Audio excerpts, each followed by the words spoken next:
Assalamualaikum warahmatullahi wabarakatuh. Halo teman-teman, jumpa lagi di Aryan M Channel.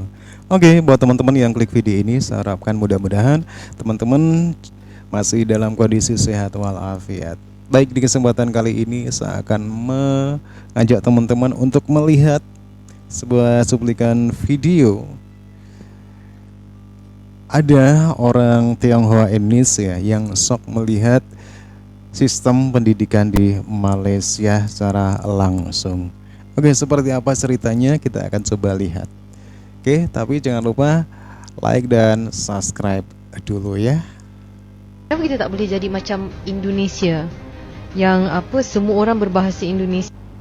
Saya mau minta izin untuk stage videonya ya kak. Kebetulan saya kemarin baru pulang dari Malaysia. Sebenarnya ini bukan pertama kali saya ke Malaysia ya. Saya udah beberapa kali ke Malaysia. Cuma kebetulan kemarin saya datang ke Penang, negara bagian di Malaysia yang sependek sepengetahuan saya sepertinya orang Tionghoanya lebih banyak proporsinya dibanding daerah-daerah lain di Malaysia. Dan baru kemarin juga saya tahu bahwasannya sistem pendidikan di Malaysia itu punya dua sekolah ya, sekolah kebangsaan dan sekolah jenis kebangsaan. Jadi ada sekolah berbahasa Melayu untuk mereka yang beretnis Melayu, sekolah berbahasa Mandarin untuk mereka yang beretnis Tionghoa, dan ada juga sekolah berbahasa Tamil untuk mereka yang beretnis India.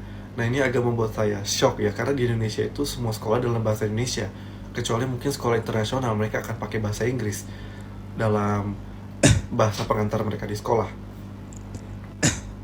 Selain itu kemarin saya nginep di hotel gitu ya, yang kalau weekend itu malamnya ada live music. Nah saya datang ke sana, ke live music itu. Cukup besar tempatnya ya, jadi kayak ada mini konser lah. Nah di sana itu lagu yang diputar adalah lagu-lagu berbahasa Mandarin. Dan sepenglihatan saya yang datang itu banyakkan yang etnisnya Tionghoa gitu. Nah ini juga membuat saya shock gitu loh, karena di Jakarta atau di daerah lain di Indonesia saya nggak pernah ketemu gitu. Misalnya ada live music yang isinya tuh kayak lagu-lagu Mandarin doang, terus yang datang juga cuma orang Tionghoa gitu. Hampir nggak ada. Koreksi kalau saya salah, tapi bahkan di acara pernikahan kami, di acara orang-orang Tionghoa menikah gitu misalnya, mungkin ada lagu-lagu Tionghoa yang kami nyanyikan gitu. Cuma banyak juga lagu-lagu Indonesia yang kami nyanyikan di acara pesta pernikahan orang Tionghoa gitu loh. Nah gue jadi berpikir gitu loh guys, jadi kalau di Malaysia tuh ya misalnya orang Melayu pergi ke sekolah Melayu, orang Tionghoa pergi ke sekolah berbahasa Mandarin, orang India pergi ke sekolah bahasa Tamil, mereka di sekolah bicara dalam bahasa masing-masing, mereka di rumah bicara dalam bahasa masing-masing, mereka pergi ke konser dengar lagu mereka dalam bahasa masing-masing.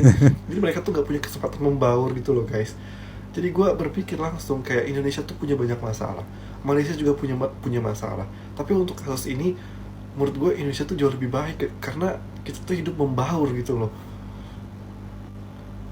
Nah kebetulan gue punya teman juga orang Malaysian Chinese gitu ya guys. Dia pernah bilang kalau dia tuh kasihan sama kita orang Tionghoa Indonesia gitu loh, karena kita nggak bisa lagi bahasa Mandarin. Karena kita nggak bisa ngomong lagi bahasa Mandarin, kita tuh udah kehilangan jati diri kita sebagai orang Tionghoa. Terus gue bilang, hilang gimana maksud lo? Ya maksudnya udah kehilangan jati diri Tionghoa tuh bukan karena gue nggak ngomong bahasa Mandarin terus gue hilang jati diri gitu loh. Apa budaya Tionghoa yang nggak kita rayakan gitu ya guys? Di Indonesia orang Tionghoanya masih merayakan tahun baru Imlek, hari bacang masih kena hari bacang, hari mooncake, apalagi cengbeng, hari ziarah kubur ya. Meskipun beberapa orang Tionghoa yang beragama Kristen mungkin mengubah tradisi cengbengnya cuma datang aja gitu, nggak pasang dupa. Tapi nah sama kayak menikah ada tepai kan, kalian kan tahu ya kalau orang Tionghoa menikah tuh ada acara minum teh gitu. Itu kan budaya Tionghoa juga. Nggak berarti kita nggak berbahasa Mandarin terus kita kehilangan jati diri kita sebagai orang Tionghoa gitu loh. Itu mungkin yang yang yang gue pengen sampaikan lah. Jadi kebetulan waktu itu teman gue yang orang Malaysian Chinese ini, dia nyindir gue gitu karena bahasa Mandarin gue tuh terbatas banget guys. Jadi gue tuh cuma bisa mesen makan, nanya jalan, nawar harga. Bahasa Mandarin gue tuh basic banget, gue gak bisa lancar kayak dia gitu. Terus gue bilang bukan berarti gue gak lancar bahasa Mandarin terus gue kehilangan jati diri gue sebagai orang Tionghoa lah. Gue masih merayakan tradisi Tionghoa kok, kayak gitu. Ya harapan gue sih buat negara tetangga kita Malaysia ya, untuk kedepannya mungkin semoga kedepannya nanti kalian bisa lebih bersatu, bisa lebih membaur, bisa saling memerlukan satu sama lain. Ya, jadi hal-hal, jadi kalian semua tuh punya satu identitas gitu loh sebagai orang Malaysia. Oke, teman-teman ya, demikian ya. Bagaimana terkejutnya orang Tionghoa Indonesia dengan kenyataan di Malaysia dalam hal ini terkait dengan sistem pendidikan, juga tentang bahasa dan pembauran di sana ya. Dan memang benar apa adanya di Malaysia itu memang ada sekolah yang namanya vernacular teman-teman ya, di mana sekolahan-sekolahan tersebut itu memakai bahasa ibundanya masing-masing. Semua orang juga sudah tahu ya hal ini. Cina memakai bahasa pengantar di sekolah itu bahasa Cina, Tamil juga memakai bahasa Tamil. Tapi memang benar apa yang dikatakan sama abang ini ya, bahwasanya hal ini sulit ya untuk bisa mewujudkan satu persatuan di sana ya. Karena apa? Karena jarang ataupun mungkin tidak ada sama sekali pembauran antar kaum di sana teman-teman ya. Walaupun ada, tetap ada teman-teman ya. Tapi akan susah ya ketika ada satu sistem yang memang mungkin dibuat ya sengaja untuk membatasi pembauran antar kaum di sana teman-teman ya, dan jelas membuat orang yang mungkin baru ke sana dan tahu seperti itu jelas kaget teman-teman ya, karena berbeda sekali dengan apa yang ada di Indonesia, terutama orang Tionghoa yang ada di Indonesia dengan orang Cina yang ada di Indonesia.